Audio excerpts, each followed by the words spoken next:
기사의 키워드를 중심으로 화제의 뉴스를 알아보는 더 뉴스 나옵니다. 오늘 언론 보도에 가장 많이 등장한 단어들입니다. 광명, 시흥시, 국토교통부, 참여연대, 변창흠이 있었고요. 조 바이든, CNN, 북한, 그리고 SK도 눈에 띄었습니다. 하나씩 자세히 들여다보겠습니다.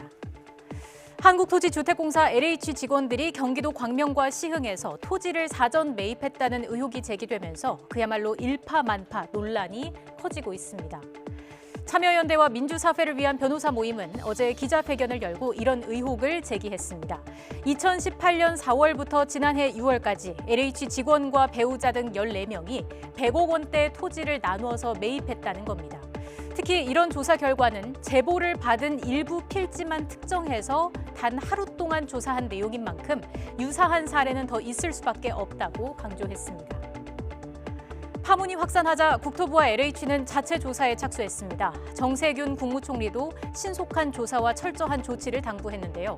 사실 3기 신도시를 둘러싼 잡음은 과거에도 제기된 적이 있습니다. 고양 창릉 신도시가 지정되기 전인 2018년 LH 내부에서 검토한 도면이 유출되는 일이 있었습니다. YTN 단독 보도로 알려졌었는데요. 당연히 조직적인 투기 의혹까지 제기됐습니다. 하지만 LH는 유출 혐의가 확실한 계약직 직원만 해임하고 나머지는 주의에 해당하는 징계만 내렸습니다. 그리고 2년여 만인 어제 이번에는 직원들이 직접 투기에 가담했다는 의혹까지 나왔습니다. 당연히 여론도 싸늘했습니다. 변명의 여지가 없다며 전수조사를 요구하는 목소리가 많았습니다. 정부는 다른 3기 신도시에서도 LH 직원의 땅 투기 의혹이 있는지 확인하기로 했는데요. 과연 어떤 결과가 나올지 주목됩니다.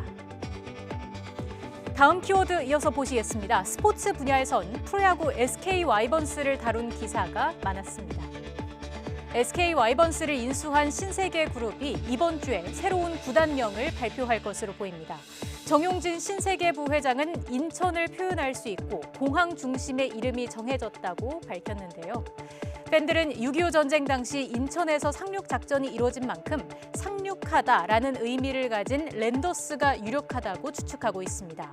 해당 도메인인 쓱랜더스닷컴과 랜더스라는 상표권이 모두 지난달에 등록이 완료된 것으로 확인됐기 때문입니다. 다만 구매 주체가 신세계그룹 이마트인지는 확인되지 않았습니다. 공식 발표는 늦어도 5일 전에 이루어질 가능성이 높아 보입니다. 세 번째 키워드 보시겠습니다. 많은 기사에서 북한, CNN, 그리고 조 바이든의 이름을 찾아볼 수 있었습니다. 바이든 정부 출범 이후 북미 관계는 이렇다 할 진전을 보이지 않고 있죠. 블링컨 미 국무장관은 원론적인 수준의 입장만 되풀이하고 있습니다. 사정이 이렇다 보니 미국이 중국과 중동 문제에 집중하느라 북한 문제가 뒷전으로 밀린 게 아니냐 이런 분석까지 나오고 있습니다. 자, 이런 가운데 북한 핵 관련 동향이 여러 경로를 통해 전해지기 시작했습니다. 최근 국제원자력기구 IAEA는 북한이 핵시설을 가동한 정황이 있다고 말했습니다.